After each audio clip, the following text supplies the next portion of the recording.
Perkenalkan, saya Julan Prakasa. Dalam pertemuan kali ini saya akan membahas penetapan kadar krom dalam kalium kromat K2CrO4. Tujuannya untuk menetapkan kadar krom dalam kalium kromat secara analisis gravimetri dengan prosedur yang baik dan benar.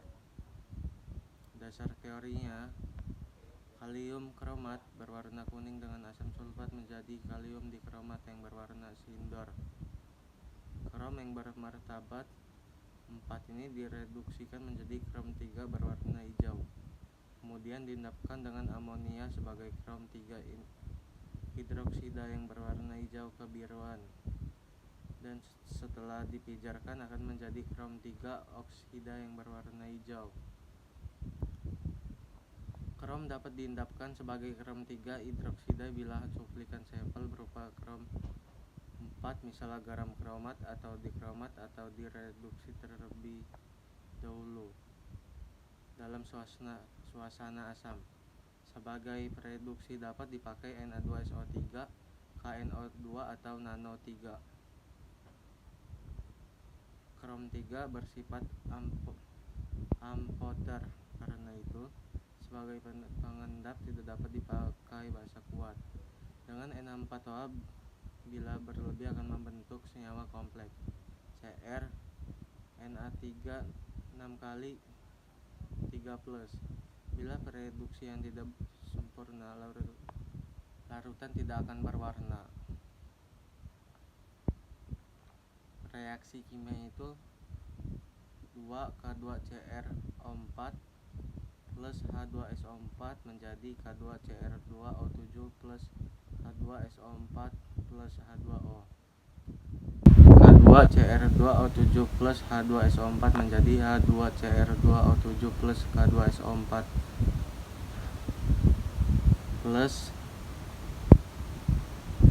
H2Cr2O7 menjadi 2CrO3 plus H2O. 2CrO3 plus 3NH2SO3 menjadi Cr2O3 plus 3Na2SO4. Cr2O3 plus 3H2SO4 menjadi Cr2SO4 3 kali plus 3H2O. Cr2SO4 3 kali plus 6NH4OH menjadi 2CrOH 3 kali plus 3NH4 2 kali SO4. 2CrOH 3 menjadi Cr2O3 plus 3H2O. Alat yang digunakan itu ada gelas beker 800 ml, open, gelas beker yang 400 ml, gelas ukur 10 ml, labu semprot, kaca roji, neraca kasar, pembakar teklu, neraca analitik, maker, segitiga porselin, desikator, tutup kaca, pengaduk, kaki 3, cawan porselin, corong kaca, gegep, tabung reaksi, kasa asbes, neraca digital, tanur. Bahan yang dipakai itu ada sampel kalium kromat dan air suling, H2SO4 4N, hablul NH2SO3 dan Na4OH 2N, HCl 4N dan BaCl 2O5 0,5N. Dan cara kerja itu ditimbang 0,2 gram sampel K2Cr2O4, dilarutkan sampai kurang lebih 25 ml, ditambah H2SO4 4N 2 ml, ditambah 1 gram Na2SO3. Mendidihkan larutan, lalu diencerkan sampai 100 ml. Didihkan kembali, diendapkan dengan Na4OH. Didihkan kembali larutan beserta endapannya, disaring dan dicuci dengan air panas. Dikeringkan di dalam oven, diperarang dan dipijarkan. Didinginkan dalam desikator, ditimbang, diulangi hingga didapat bobot tetap. Data pengamatan itu deskripsi sampel serbuk halus berwarna kuning lemon. Pas dilarutkan, warna larutan berwarna kuning. Dan pas ditambahkan H2SO4, warna larutan berubah menjadi sindur. Saat ditambahkan Na2SO3, warna larutan berubah kembali menjadi hijau tua. Saat endapan dengan Na4OH terbentuk endapan berwarna hijau kebiru-biruan dan warna larutan jernih tak berwarna. Saat dipijarkan, warna abu endapan berwarna hijau. Dan rumus perhitungan yang dipakai itu kadar CR sama dengan FK dikali bobot abu dibagi bobot sampel dikali 100%. FK sama dengan faktor kimia 2CR dibagi CR2O3. Kadar teoritis sama dengan CR dibagi K2 CrO4 dikali 100%. Kadar praktika sama dengan persen kadar praktik dibagi kadar teoritis dikali 100%.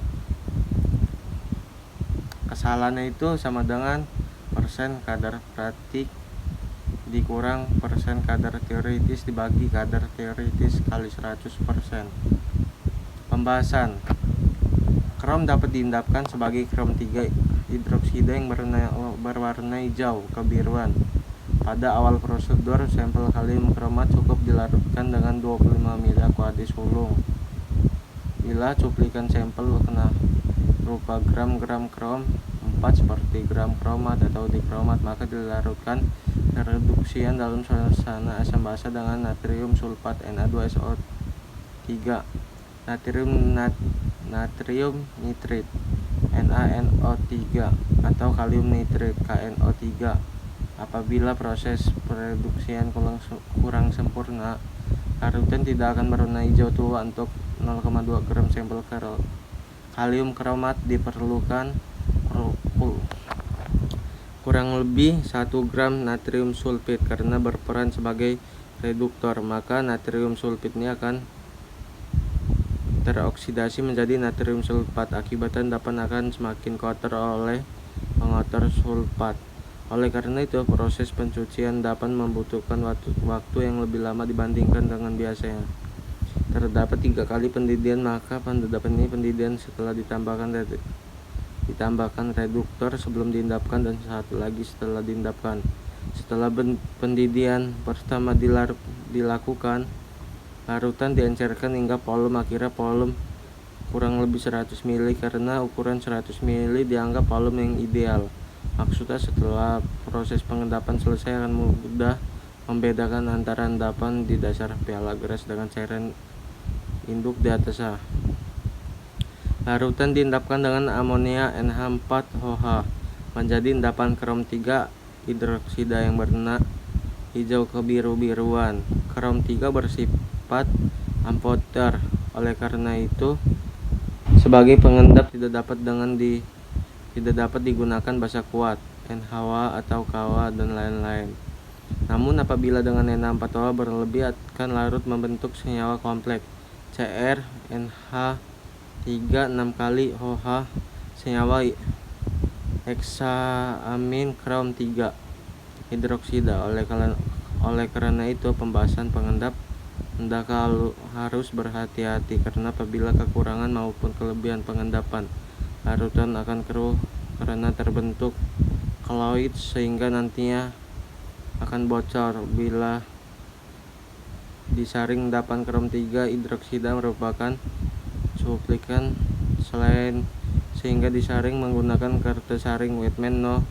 41. Cuci dengan air suling panas sehingga bebas dari pengotor sulfit. Setelah dipijarkan, sisa pijar ditimbang sebagai krom 3 oksida yang berwarna hijau.